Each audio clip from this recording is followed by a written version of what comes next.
Hello guys, today's video tutorial is about the system modeling, the software system modeling. The following topics will be covered in this whole lecture: context models, interaction models, structure models, behavioral model, and model driven engineering. Now first come to discuss something about what is system modeling. System modeling is the process of developing abstract models of the system, with each model presenting a different view or perspective of that system. This means every model which I will teach you will have a different perspective of the system. But you must know before come to model the purpose of model. Model helps during elicitation. With the help of models like use case and class diagram, you can negotiate with the customers, clients or users. With modeling, you do the software requirement analysis, and this is the core purpose of system modeling, that you analyze the requirement from different perspective. Drawing a system modeling is not a formality, but rather we analyze the system requirement from different perspective. And the third purpose of system modeling is that through system model we can static test the requirements, or we can say we can verify and validate the requirements. The dynamic testing is conducting after when software is developed, but before implementation and design phase we can verify requirements using the system models. So system model bears quite significance in software engineering. System modeling has now come to mean representing a system using some kind of graphical notation, which is now almost always based on notation in unified modeling language, or simply UML. So we will use the UML notations to draw the system models, but you are not bound to UML. You can use any language for that, but the standard nowadays is UML. System modeling helps the analyst to understand the functionality of the system, and model are used to communicate with the customer, that I already discussed. Existing and planned system models. Models of the existing systems are used during requirement analysis, and I have clearly stated this purpose already. They help clarify what the existing system do and can be used as a basis for discussing its strength and weakness. These then lead to the requirements for the new system. Model of the new system are used during requirement engineering to help explain proposed requirements to other stakeholders. Engineers make use of these models to discuss the design proposals and to document the system for implementation. So one thing I remember, that the fourth purpose is that architect, engineers and designer use the system model for designing the system and architecture. So the four purpose: one is the elicitation. It helps in elicitation, it helps in analysis, it helps in verification, and also helps in designing an architecture. Now come to study the model from the system perspective. An external perspective where you model the context or environment of the system. An interactive perspective where you model the interaction between the system and its environment, or between the components of this system. This means we have different perspective. One is from external perspective, that how the the system will operate in the external environment? What type of other system can link to this system? Interaction perspective, where we will analyze the system and the components and their interaction, and also the system interaction with the environment. Structure perspective, where you model the organization of the system or the structure of data that is processed by the system. And the behavioral perspective, where you model the dynamic behavior of the system and how it responds to events. UML diagram types. Now we come to discuss the UML diagram types based on the different perspective of system analysis. The activity diagram, use case diagram, sequence diagram, class diagram, and state diagram. The core purpose of activity diagram, which shows the activities involved in the process or in data processing. So activity diagram shows the activities or the processes of the whole system in sequence. Remember that if the system is small or in one module, so there should be only one activity diagram. But if the system is large and have several modules or subsystems, we can also say subsystem, such that the two or more than two subsystems are independent of each other, then we can draw separate activity diagrams. Use case diagram shows the interaction between the system and its environment, or we can say how user interact with the system and its functionalities, or in other way we can say that how user will operate the functionalities of the system. Sequence diagram shows the interaction between actor and the system and between the system components, or in simple words we can say sequence diagram shows how different objects participating in system will communicate and will interact in sequence. Class diagram shows the objects in the system and the association between these classes, and we will apply the object-oriented programming concepts on these objects in class diagram. While at the end, state diagram shows how the system reacts to internal and external event. Use of graphical models as a means of facilitating discussion about an existing or proposed system, as a way of documenting the system in a detailed description that can be used to generate system implementation. These are the use of graphical models. Now come to discuss the context model. Context models are used to illustrate the operational context of the system. They show what lies outside the system boundary. Remember, here we will study the context, the external environment, which are beyond the boundary of the system. Social and organization concern may affect the decision on where to position the system boundaries. Architecture models show the system and its relation with other systems. So context diagram helps us to draw the architecture also.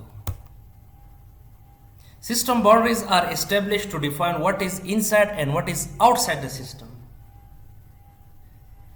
The position of the system boundary has a profound effect on the system requirements. This is very much important. Defining the system boundary is a political judgment. We take example of chemical drug system. In chemical drug system, what can come outside the boundary of the system? We may take the police department, the government, and drug inspection, etc. Similarly, in tobacco system, if you are developing a software for tobacco, So what comes in the context? Again, the police department, the government department. And if we take the example of drugs agencies, so police department, drug agencies. So if design a system for the drug distribution, so drug agency, government, etc., all comes outside the system boundary. And all the external entities or bodies affect the functionalities of the system. That's why studying and drawing the context model is necessary. Now this is the example of the Mencare system, context diagram of the Mencare system.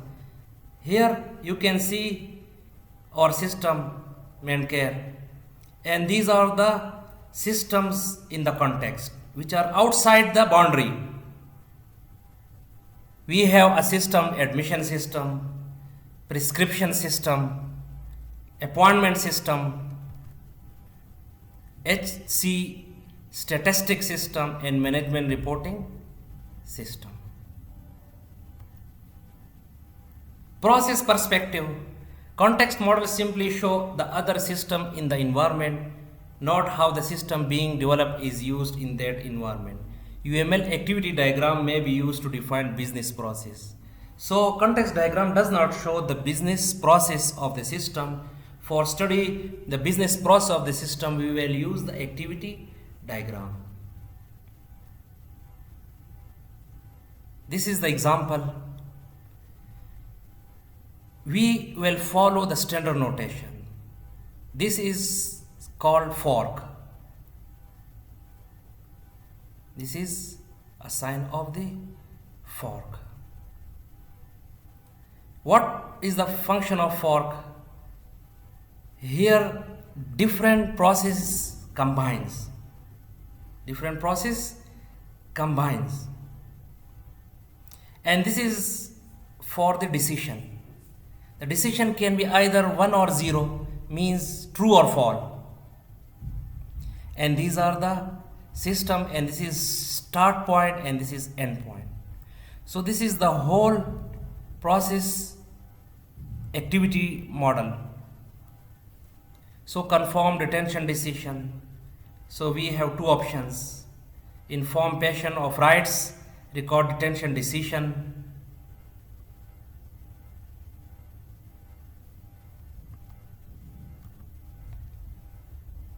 Here these two combines, and then the decision is taken.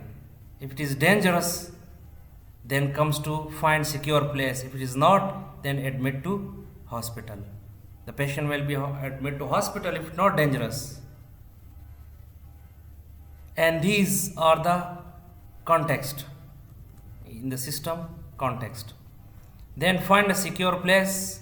We can either call to police or transport to secure hospital, and these three systems then combine using fork, and then we have three subsystems or activities. Now come to interaction models.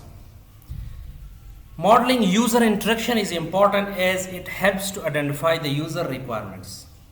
User requirements are already discussed in the previous lecture, that it shows the high level features that are for the users or that come from the users. Modeling system to system interaction highlights the communication problem that may arise. Modeling component interaction help us understand if a proposed system structure is likely to deliver the required system performance and dependability. Use case diagram and sequence diagram may be used for interaction modeling. So in interaction model, we will draw the use case diagram and the sequence diagram.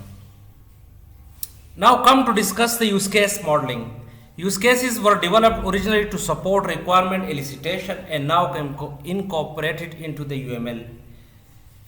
So through use case, we can collect the requirements. It helps in collection of requirements. And what type of requirements?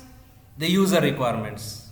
And then the detailed functionalities and services of the use cases will be written in tabular form. Each use case represents a discrete task that involves external interaction with the system, and that is through the user.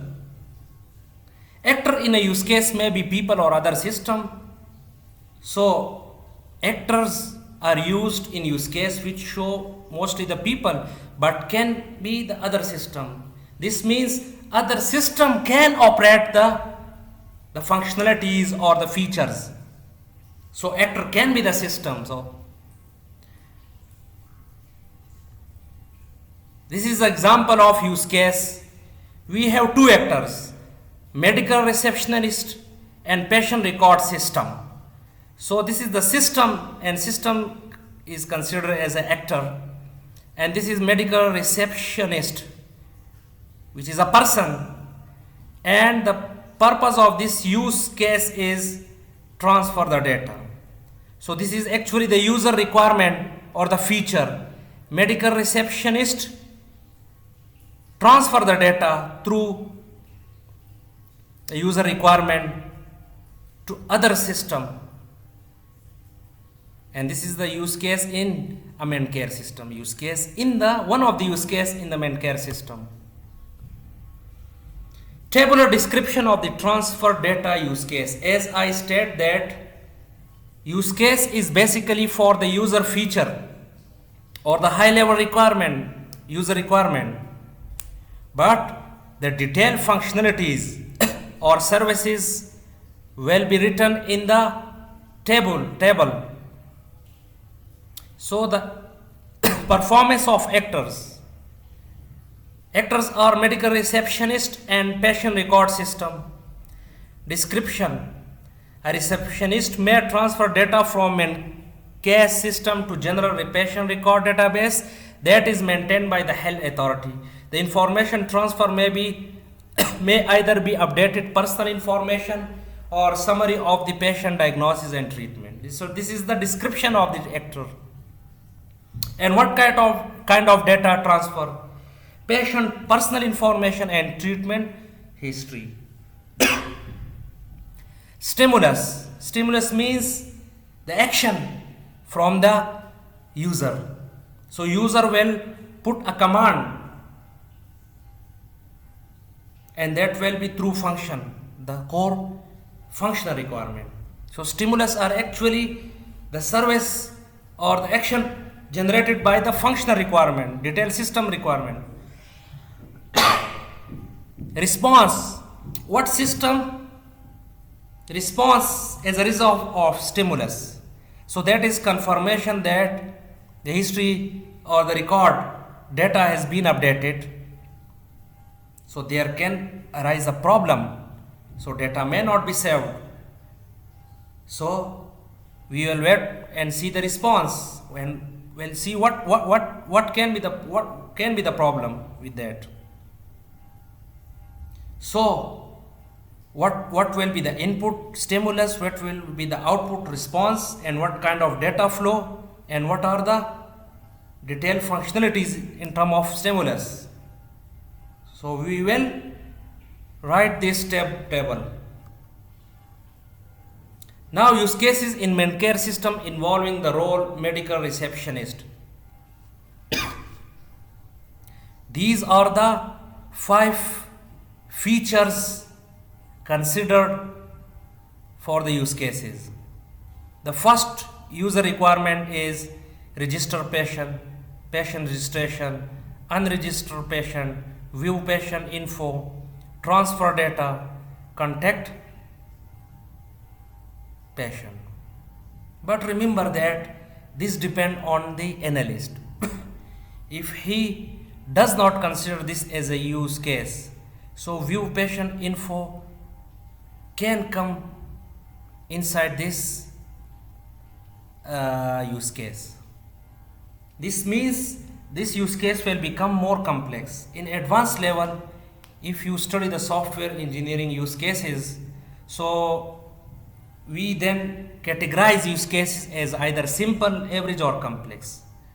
In complex use cases, the number of transactions, the number of functionalities are more than 7, and in average use case it is between 4 and 7, and in simple use case the transactions are equal or less than 3. So if we consider it as a simple, so it will not include the detail. So we can combine these three, registered, unregistered view, in a one use case, and it can become the complex use case. Transfer data, this is actually the functionality the functionality of the register patient. So you can take the separate use case and it will become the simple use case, and if you make it as a sub-functional requirement of the registered patient, so you can do and contact the patient. So this will be the separate user requirement. So you are not bound, and there are no standard rules for drawing the number of use cases. It depends on you.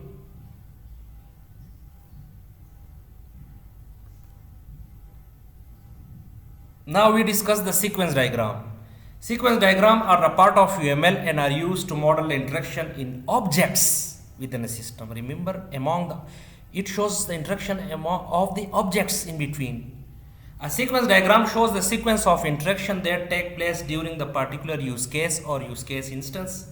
The objects and actors involved are listed along the top of the diagram with the dotted line drawing vertically from these. Interaction between objects are indicated by annotated arrows. This is the example of the view patient information sequence diagram. This is the actor who generates the action. Action goes here. These are the three objects: patient info, man care, and authorization. And these are the actions in sequence. First, actor will put this action view info, then it will come to this, and then for authorization it will come to this object, then the response of the authorization will come to the man care. So this is the sequence diagram.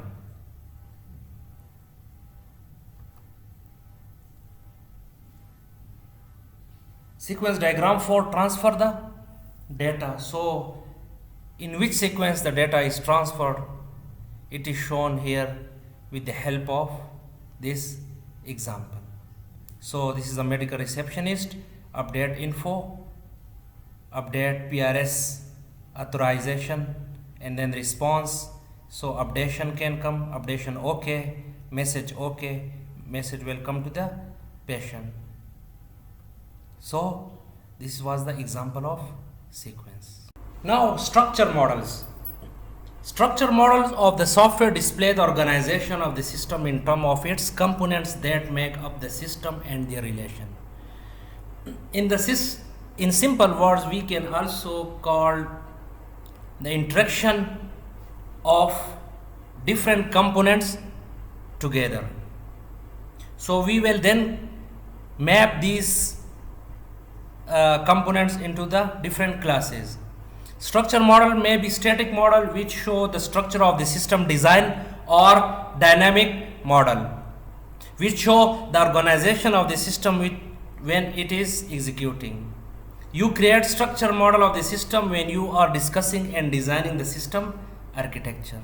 So remember that structure model are very necessary, very much important while you are working on the system architecture, because through these through these structure model, you identify the different structure and module.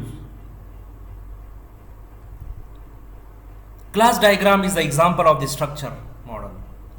Class diagram are used when developing an object-oriented system model to show the classes in the system and the association between these classes. An object class can be thought of as a general definition of one kind of the system object. An association is a link between these classes that indicates that there is some relationship between these classes. The relationship can be either inheritance, like child class inherit from the main class. Either it is also possible that one class depend on other, not necessarily it is a child but depend on other. Maybe two classes combine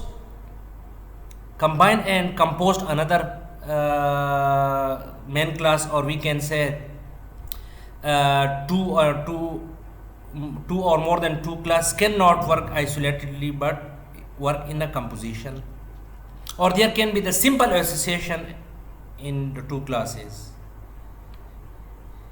An association is a link between class that indicates that there is some relationship. So this association can be weak, which is simply called association, or dependency, or it can be the strong association, which is called dependency.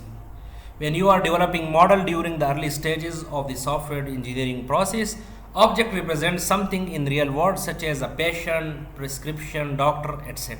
So object can be anything. UML class is an association, patient record. So these are the two classes and are linked together, or we can say are in association. Class is an association in the system. So you can see these are the different classes and are in association. So what type of association is? You can see patient referred by the practitioner. So there is a association. Patient attends consultation. Consultation prescribe the medication. Consultation prescribe the treatment. Consultation through the hospital doctor. So between the doctor and patient is the consultation classes, and one is the condition class. So these are the different classes which are linked together, or we can simply say are in association. Now we take the example of the consultation class. So it include two things. One are the attributes of this class, and one are the functionalities. The attributes are the doctor, date, time, clinic, reason, medication prescribed, treatment prescribed, voice notes, transcript. And the functionalities are the new, prescribe, record notes, and transcribe. So these are the four functionalities through which this class operate or function. And remember one thing, that functions always operate or work on the attributes. So through attributes the data passes, but who operate these functions operates this class. Now generalization. What is generalization? Generalization is an everyday technique that we use to manage the complexity of this class. Rather than learn the detailed characteristic of every entity that we experience, we place these entities in more general classes and learn the characteristic of these classes. This means we make some classes as a general class and other as a subclasses, child classes, or specific classes. Like animal is a generalized class. Either we take dog, cat, horse, tiger, mice, all are derived from the same class, which is animal class. We can take example of car can be BMW, Civic, etc. In modeling the system, it is often useful to examine the classes in the system to see if there is a scope for generalization. So we will first examine that either generalization is possible or not. If changes are proposed, then you do not have to look at all the classes in the system to see if they are affected by the change. And the lower classes are the subclasses inherit the attributes and operation from the superclass or generalized class. We take example doctor. So doctor is a generalized class and we have two subclasses that are inherent or belong to doctor class, either hospital doctor or general practitioner. Then we have two subchild classes for the general subclass hospital doctor. One is consultant and other is a team doctor, and team doctors have two sub classes or child classes. One is qualified, another is training. So these two classes belong to team doctor class, and team doctor and consultant belong to this, and these two belong to this. So all these are doctors, but hospital doctor and general practitioner inherit property from generalized doctor class. Team doctor and consultant classes inherit properties from the hospital doctor. Remember that the property of this class, for example, doctor, will be for the both. This means all the property of the doctor will be the properties of these two inherited classes, but not all the properties of these two classes will be in here. This means this is an example of life. We take example of father child, that son can inherit property from the father, but father cannot inherit property from the child. So take this example: doctor, hospital doctor, general practitioner. So these are the generalized attribute: name, phone number, email. So these three attributes are for both these two doctors class. Hospital doctor, either it is a hospital, someone is a hospital doctor or general practitioner, both will have name, phone number and email. Register function and deregister functions are for these two both classes. Either the doctor is hospital doctor or general practitioner, both will register or can deregister. Similarly, the specified special attributes of hospital doctor are staff number and pager number, and for general practitioner we have the attributes practice and address. Object. Now come to object class aggregation model. An aggregation model show how classes that are collections are composed of other classes. Aggregation models are similar to the part of relationship in semantic data model. For example, what does this means? Patient history and patient class is in aggregation with the patient record. This means these two classes combine and work together, strongly combine. So this means patient cannot work in isolation if there is no patient record.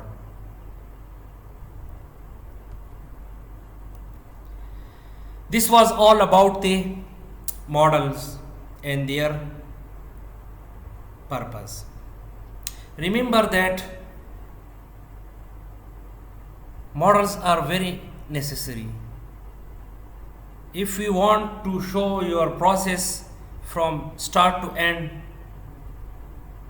and all activities in sequence, you must have to use the process activity diagram. If you want to show the user interaction, you must have to apply the use case. If you want to have the components interaction together or objects interaction together in sequence, in order, so you will draw the sequence diagram, and at the end the class diagram. Class diagram shows the detailed functionalities, attributes and the association of different class and its type together. So hope you understood the basics of the system modeling. Laterally in requirement engineering course, each and every diagram will be more discussed in more detail on advanced level. So thank you for watching my video. Thank you so much.